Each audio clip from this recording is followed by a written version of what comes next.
Bonjour chers élèves, nous sommes toujours dans le projet 3 et dans la séquence 1. Et aujourd'hui, nous allons faire une leçon de grammaire. Comme d'habitude, nous allons commencer par l'activité précédente, l'activité que vous avez faite en vocabulaire. Nous allons d'abord la corriger, ensuite nous passerons à la grammaire. Je fais un rappel sur l'activité. L'objectif de l'activité, produire des arguments en faveur des animaux en danger. La consigne maintenant, produis 4 phrases dans lesquelles tu sensibilises le monde sur la nécessité de vivre en harmonie avec les autres espèces animales. Harmonie, c'est-à-dire bonne relation, en accord, en bonne relation avec le monde animal. Et nous sommes toujours dans l'argumentation, produire des arguments. Voilà la correction. Nous avons produit 4 phrases. Ce sont des exemples que je vous propose. C'est-à-dire les phrases que vous avez produites peuvent être comme celle-là ou bien elles peuvent être différentes. Mais ce qui est important, c'est l'expression du but et en même temps l'expression du monde végétal, la faune. Plutôt du monde animal, c'est la faune.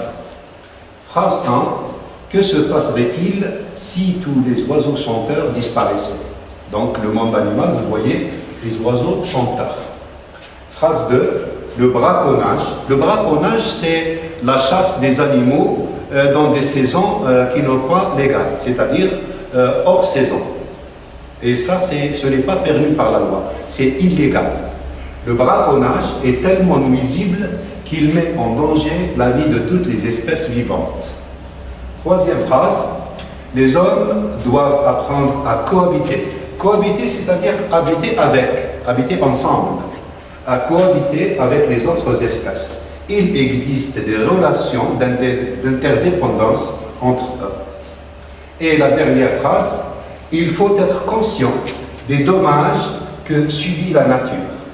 Se comporter en éco-citoyen permet aux générations futures de vivre. Ce sont des exemples, des propositions. Vous pouvez les prendre sur vos cahiers ou bien vous pouvez vous en inspirer. Voilà. Maintenant, nous allons passer à la grammaire. Qu'est-ce que nous allons voir? Nous allons voir la proposition subordonnée de condition. Vous n'allez pas me dire que vous n'avez pas saisi la proposition subordonnée de but parce que vous l'avez faite en projet 2. Aujourd'hui, c'est une autre subordonnée, c'est la condition. Le support, je vous avertis, le support sur lequel vous allez travailler n'existe pas sur votre manuel. Je vous ai apporté un autre support. Et les objectifs que nous allons réaliser, c'est identifier et utiliser la condition, ajouter là ici, j'ai oublié là, et de maîtriser la concordance des temps. Ce sont les objectifs que nous allons réaliser pendant cette leçon.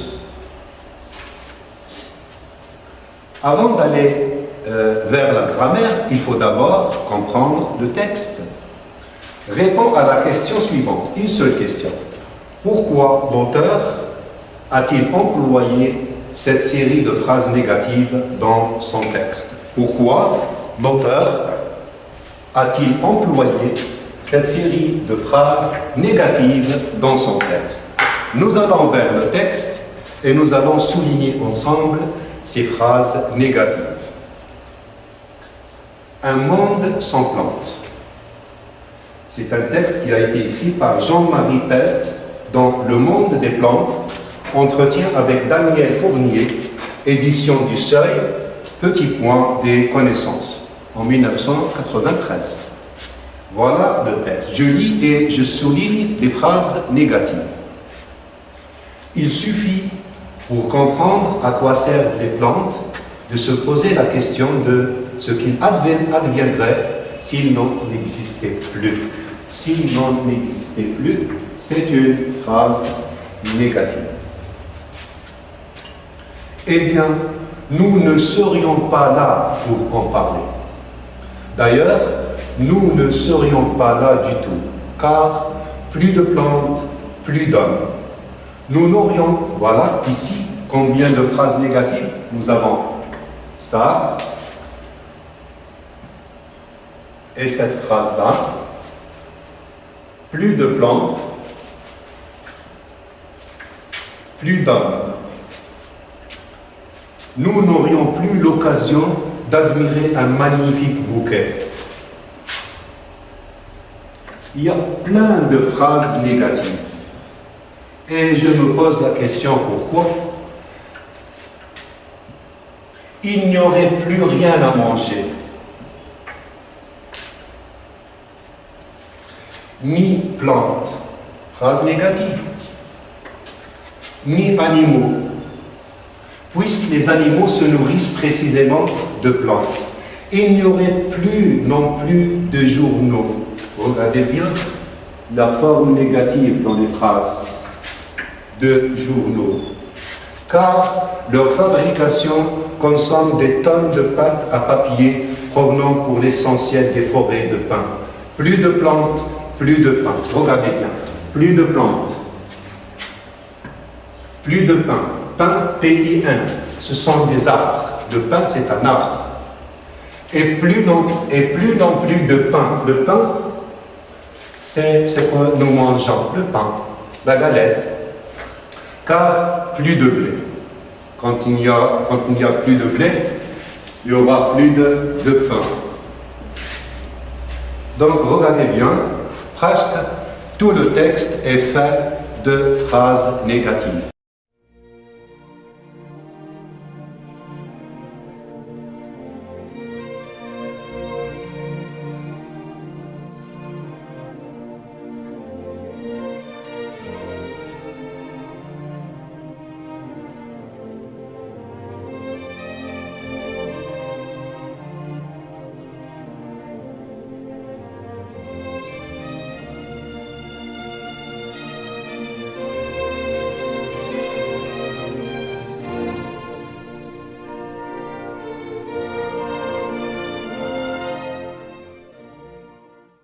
Et moi, je vous pose la question, pourquoi?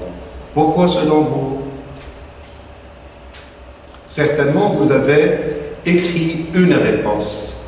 La réponse, elle sera affichée dans une minute. Réfléchissez avec moi. Pourquoi tant de phrases négatives dans ce texte?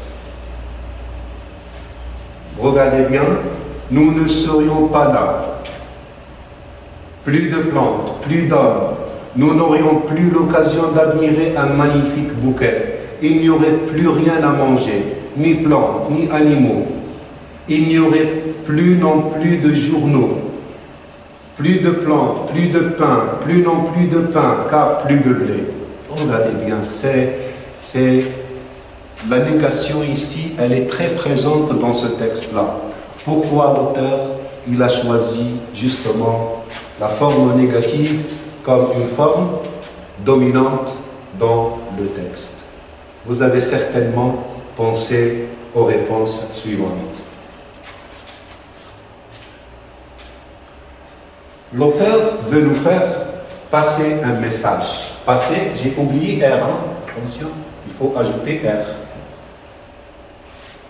Un message. Je vais effacer ces lignes, ces traits.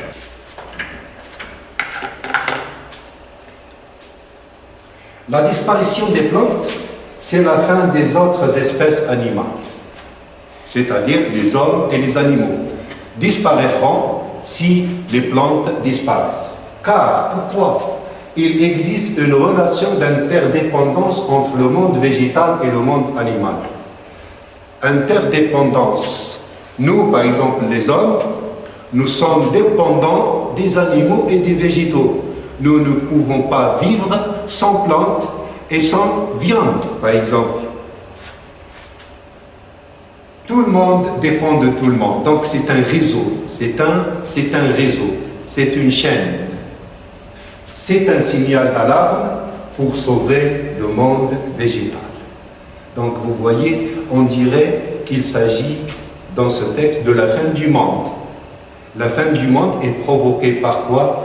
Par la disparition des plantes. C'est ça le texte. Maintenant, nous irons vers la grammaire.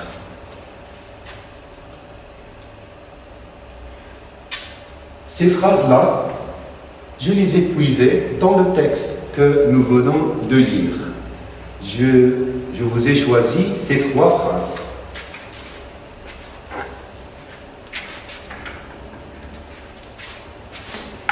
S'il n'existait plus de plantes, nous ne serions pas là du tout.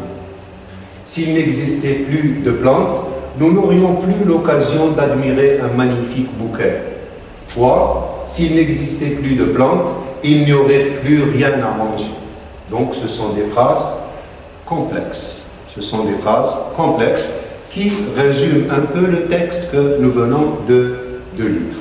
Prenons une phrase et analysons-la ensemble. S'il n'existait plus de plantes, nous ne serions pas là du tout. Cette phrase est complexe. Pourquoi elle est complexe? Parce qu'il y a 2 verbes conjugués. Le premier verbe, c'est exister, et le deuxième verbe, c'est serions. C'est l'auxiliaire être. Donc c'est une phrase complexe. Dans cette phrase complexe, nous avons 2 propositions. Nous avons s'il n'existait plus de plantes. C'est une proposition subordonnée introduite par la conjonction si. Si, c'est une conjonction. Et si, c'est une conjonction qui exprime la condition. Donc, cette proposition subordonnée, c'est une proposition subordonnée de condition. Nous ne serions pas là du tout. C'est la proposition principale. C'est la proposition principale. S'il n'existait plus de plantes, c'est la proposition subordonnée de condition. Nous ne serions pas là du tout, c'est la proposition principale. Donc 2 propositions, une principale et une subordonnée. La subordonnée, elle est introduite par si. Elle est introduite par si.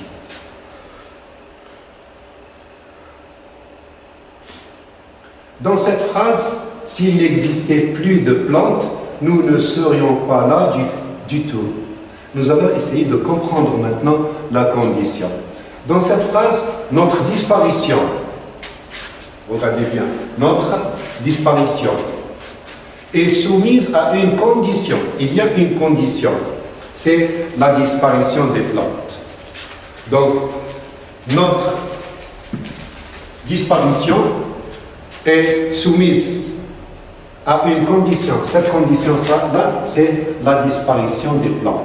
La disparition des plantes. C'est pour cette raison-là, on appelle cette proposition-là proposition subordonnée de condition. La principale est soumise à la condition exprimée par la proposition subordonnée de condition. Voilà le sens de la condition, ou bien de la proposition subordonnée de condition. Après avoir saisi le sens de la condition, nous allons passer au temps verbaux. Maintenant, nous allons parler de concordance des temps. Dans la proposition subordonnée de condition, il y a des temps à respecter, à observer. Dans la proposition subordonnée, le verbe est employé à l'imparfait. S'il n'existait plus de plantes, le verbe ici, regardez bien la terminaison de l'imparfait. S'il n'existait plus de plantes, c'est l'imparfait de l'indicatif. Quand si est utilisé, est employé avec l'imparfait, quand l'imparfait est employé avec si, qu'est-ce que nous allons obtenir comme temps? C'est le conditionnel présent.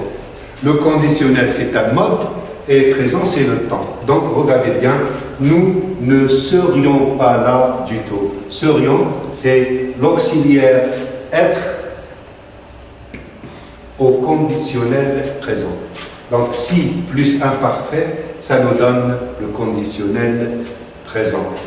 Et, Inch'Allah, dans la séance de conjugaison, vous allez apprendre avec moi comment on conjugue les verbes au mode conditionnel, au présent du conditionnel. Nous verrons ça dans la séance de conjugaison. Mais aujourd'hui, ce qu'il faut retenir, c'est qu'il y a toujours une concordance des temps au niveau de la phrase complexe dans laquelle il y a la proposition subordonnée de conditions. Si plus imparfait, ça nous donne le conditionnel présent.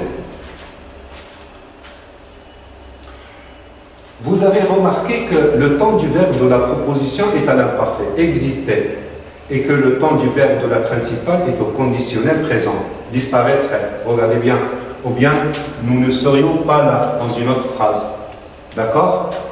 Si je change l'imparfait, regardez bien, l'imparfait, si je change maintenant le temps dans la proposition subordonnée de condition, si je change l'imparfait au présent de l'indicatif, le conditionnel devient futur simple. Donc, vous voyez, il y a déjà une règle. Si plus présent, ça donne le futur simple. Comme dans cet exemple-là. S'il n'existe plus de plantes, présent de l'indicatif, nous ne serons pas là du tout. Et regardez bien le verbe seront. Le verbe être, il est conjugué au futur simple. Il est employé au futur simple. Si plus présent, futur simple. Si plus imparfait, ça nous donne le conditionnel présent. C'est ça les deux règles à retenir. Si dans la proposition subordonnée de condition, quand il y a si plus le présent, le verbe de la principale, c'est le futur simple. Si plus imparfait, le verbe de la principale, c'est le conditionnel présent. Ce sont deux règles à retenir par cœur. Maintenant, nous allons voir une activité, l'activité 3. Entraînez-vous à maîtriser. Maîtriser, c'est avec R. C'est un verbe à l'infinitif. Maîtriser la concordance des temps. L'activité 3, l'objectif, maîtriser la concordance des temps. Ah, temps, c'est avec P, S. Consigne, mets le verbe entre parenthèses au mode et au temps qui conviennent. Donc le verbe entre parenthèses qui est à l'infinitif, vous allez le mettre au temps et au mode qui conviennent plutôt. Support, c'est une liste de phrases. La durée de cette activité, c'est 8 minutes. Je vous accorde le temps d'écrire la consigne.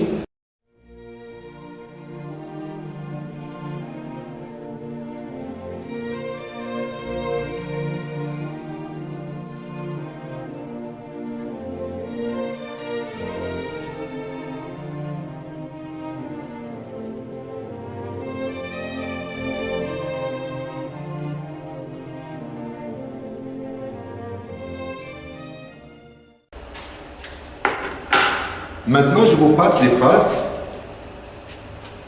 S'il n'existait plus de plantes, nous, le verbe avoir, plus l'occasion d'admirer un magnifique bouquet. S'il n'existe plus de plantes, cela, le verbe provoquer, la fin de notre existence. Si les plantes disparaissent, nous ne lirions plus de journaux, le verbe lire. 4. Si on détruit le monde végétal, nous, le verbe mourir de faim. Je vous accorde 8 minutes, plutôt 8 minutes pour faire cette activité.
vous avez certainement trouvé les bonnes réponses et vous avez mis convenablement les verbes entre parenthèses et au temps et au mode qui conviennent.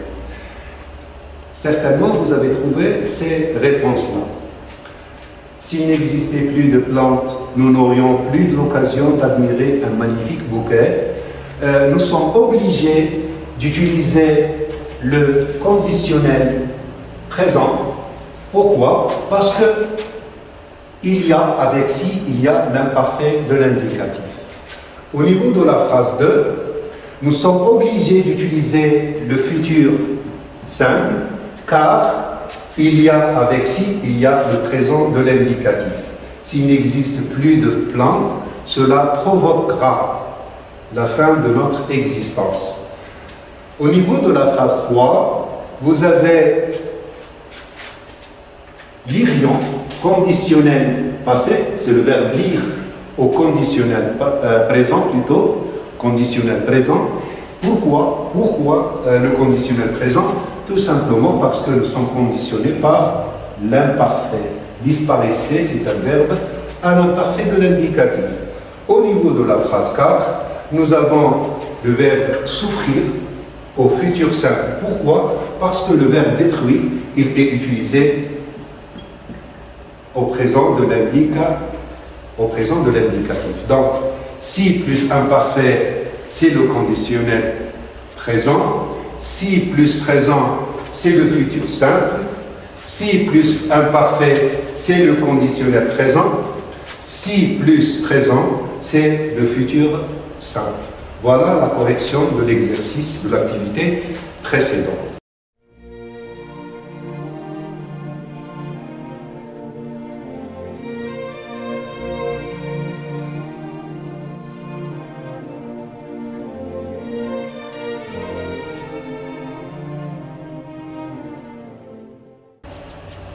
Dans les activités précédentes, nous avons vu la condition explicite, c'est-à-dire la condition exprimée par si, l'articulateur ou bien la conjonction si. Maintenant, nous allons découvrir ensemble qu'on peut exprimer implicitement la condition. Implicitement, c'est-à-dire on n'utilise pas d'articulateur, mais on utilise d'autres constructions grammaticales que nous allons voir ensemble. L'activité, c'est transforme les propositions subordonnées de conditions dans les phrases suivantes en groupes prépositionnels. Donc, vous allez transformer les propositions de conditions en groupes prépositionnels. C'est un peu difficile cette activité, mais vous allez quand même réfléchir à la solution. Donc, nous avons 3 phrases. Et nous avons, ensemble,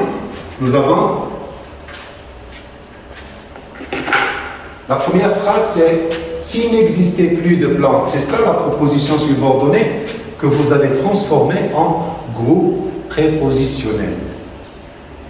S'il n'existait plus de plantes, nous ne serions pas là du tout. Deuxième phrase, si on protège le monde végétal, nous assurerons la continuité de la vie. 3. Si le monde végétal disparaît, il n'y aura plus rien à manger. Donc, les propositions, s'il n'existait plus de plantes, si on protège le monde végétal, si le monde végétal disparaît, ce sont ces propositions subordonnées que vous allez transformer en groupe prépositionnel. Réfléchissez bien et vous arriverez quand même à trouver quelques réponses.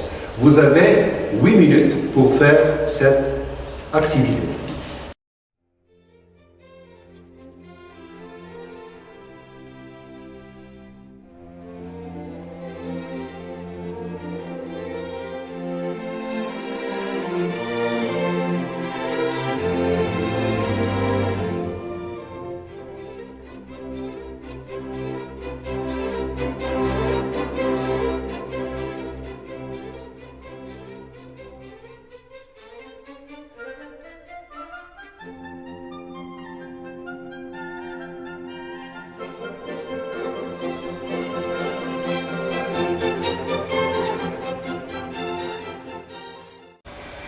Certainement, vous allez trouver ces réponses-là.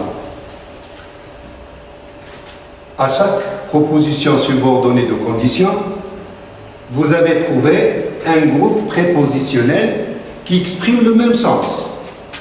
S'il n'existait plus de plantes, nous ne serions pas là du tout. Par quoi on a remplacé, s'il n'existait plus de plantes, cette proposition subordonnée de condition, on l'a remplacée par le groupe sans plantes. Sans plantes, c'est un groupe prépositionnel de condition. Et vous avez certainement remarqué la préposition sans. Sans plantes, nous ne serions pas là du tout. Regardez bien, remarquez bien la présence du conditionnel présent. Deuxième phrase. Si on protège le monde végétal, nous assurerons la continuité de la vie. Nous assurerons la continuité de la vie à condition de protéger le monde végétal. À condition de plus verbe à l'infinitif. C'est une locution prépositive, à condition de. Et c'est un groupe prépositionnel de condition qui a le même sens que si on protège le monde végétal. 3 maintenant. Si le monde végétal disparaît, il n'y aura plus rien à manger. Au niveau de la phrase 3, on a remplacé la proposition « si le monde végétal disparaît » par « en cas de disparition du monde végétal ». En cas de disparition du monde végétal. Et ça, c'est le groupe prépositionnel de condition qui remplace « si le monde végétal disparaît ». J'attire votre attention, je vous avertis. Dans la phrase complexe, « aura », c'est le futur simple. Mais quand j'ai fait cette transformation, j'ai employer le conditionnel présent. C'est une règle. Avec les groupes qui expriment la condition implicitement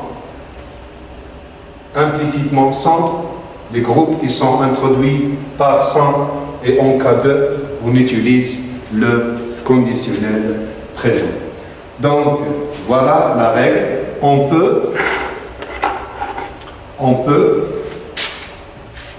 exprimer la condition ou bien l'hypothèse implicitement en utilisant les constructions suivantes. Regardez bien, ça c'est la phrase, la proposition subordonnée. Et ça c'est le groupe prépositionnel. De quoi est formé ce groupe prépositionnel? De la préposition sans plus un nom, sans plante.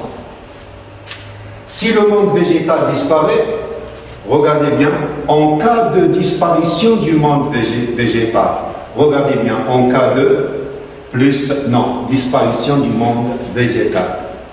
Si on protège le monde végétal, à condition de plus verbe à l'infinitif. Regardez bien l'infinitif de ce verbe. Donc, dans ces phrases, la condition est exprimée implicitement, ou bien on dit la condition implicite, elle est exprimée par des groupes prépositionnels. Sans plus non, en cas de plus non, à condition de plus verbe à l'infinitif. Maintenant, nous allons voir pourquoi on choisit le futur simple avec le présent et le conditionnel présent avec l'imparfait. Permettez-moi d'abord d'effacer ces traits-là. On revient à la règle. Si plus présent, ça donne le futur simple. Dans cette construction, le fait est présenté comme probable. Probable, c'est-à-dire qui peut arriver. D'accord? Qui peut être vrai. Probable. Si plus imparfait, plus le conditionnel présent, dans cette construction, le fait, c'est-à-dire la disparition, notre disparition, la disparition de la vie, tout ça, est présenté comme possible, ça peut arriver, comme irréel, ou bien irréel, c'est-à-dire qui n'est pas réel, qui n'est pas vrai. D'accord? Donc, le fait est présenté comme probable avec le futur simple, le fait est présenté comme possible ou irréel avec le conditionnel présent. Voilà maintenant le sens des modes et des temps verbaux dans la phrase complexe, là où il y a la proposition subordonnée de condition. Maintenant, c'est une récapitulation, c'est un résumé. Selon les temps verbaux employés et l'époque à laquelle ils renvoient, l'époque c'est-à-dire le présent, le passé, le futur, l'hypothèse ou bien la condition peut apparaître comme probable, possible ou irréel. Ça y est, donc on a expliqué cela. Si plus présent plus futur simple, le fait est présenté comme probable. Si plus imparfait plus conditionnel présent, le fait est présenté comme possible ou irréel. Maintenant, nous allons jouer un peu avec la condition. Mais, attention, maintenant nous allons voir la condition plus l'opposition plus la conséquence. Et nous allons faire des raisonnements. Donc l'activité, c'est produire des raisonnements. Nous sommes dans le texte argumentatif. Donc le texte argumentatif, c'est le texte où l'on développe des raisonnements, où on argumente. Consigne, produit un raisonnement selon les exemples suivants. Je vous ai donné 3 exemples et vous allez à la fin produire votre propre raisonnement. La durée de cette activité, c'est 8 minutes. Le support, c'est les 3 exemples. Regardez bien. Si l'homme gère bien ses ordures ménagères, il est éco-citoyen. Regardez bien, la phrase commence par si. Ensuite, la deuxième phrase commence par or. Or exprime l'opposition. L'opposition. Vous allez voir l'opposition dans la séquence 2 du projet 3. Et donc, c'est la conséquence. Vous avez déjà vu ça dans les leçons précédentes. Et nous sommes toujours dans le contexte environnement. Si l'homme gère bien ses ordures ménagères, il est éco-citoyen.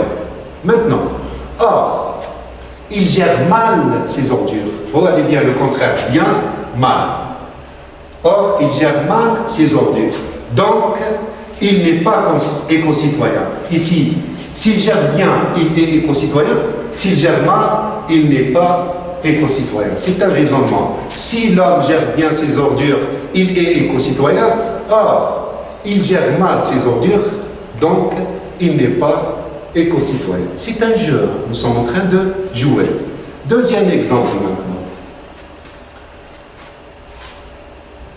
Si l'homme chasse la gazelle de Cuvier seulement quand cela est permis, il respecte la loi. Il y a des saisons pour la chasse, d'accord? Et il y a des saisons où il est interdit de chasser. D'accord? Comme on dit chez nous, dans notre religion, l'ashar al-hurum. Pendant ces mois-là, on ne fait pas la chasse aux animaux. Si l'homme chasse la gazelle de Cuvier seulement quand cela est permis, il respecte la loi. C'est-à-dire, c'est un bon citoyen. C'est un éco-citoyen. Or, il chasse cet animal tout au long de l'année, pendant toutes les saisons. Regardez bien, seulement quand cela est permis, le contraire c'est tout au long de l'année. Donc, or, il chasse cet animal tout au long de l'année. Donc, regardez bien, il respecte la loi. Le contraire, il devient hors la loi. Il devient hors la loi, c'est-à-dire il ne respecte pas la loi.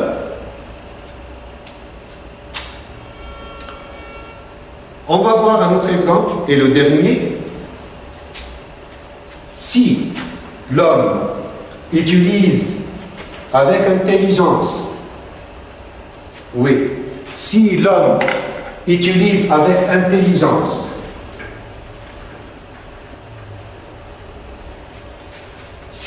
utilise avec intelligence les ressources naturelles, il devient ami de la nature. Regardez bien, avec intelligence, il devient ami de la nature. Or, qui exprime l'opposition maintenant, il gaspille. Le gaspillage. Il gaspille ses ressources à tort et à travers. Il gaspille, c'est un gaspilleur. Donc, il est tout sauf son ami. C'est-à-dire, il n'est pas ami de la nature. Si, plus or, plus donc, ça nous donne ce que nous appelons raisonnement. Raisonnement. Maintenant, ce que vous allez faire en activité de mobilisation, vous allez produire un raisonnement en faveur de la protection du monde végétal. En suivant les exemples présentés, produit un raisonnement en faveur du monde végétal. Je vous accorde 5 minutes pour recopier cette activité.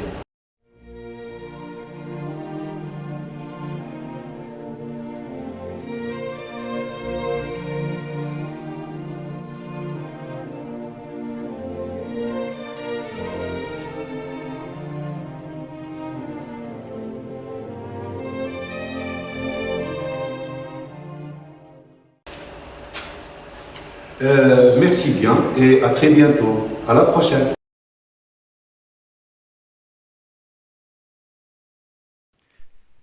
شكرا على المشاهدة.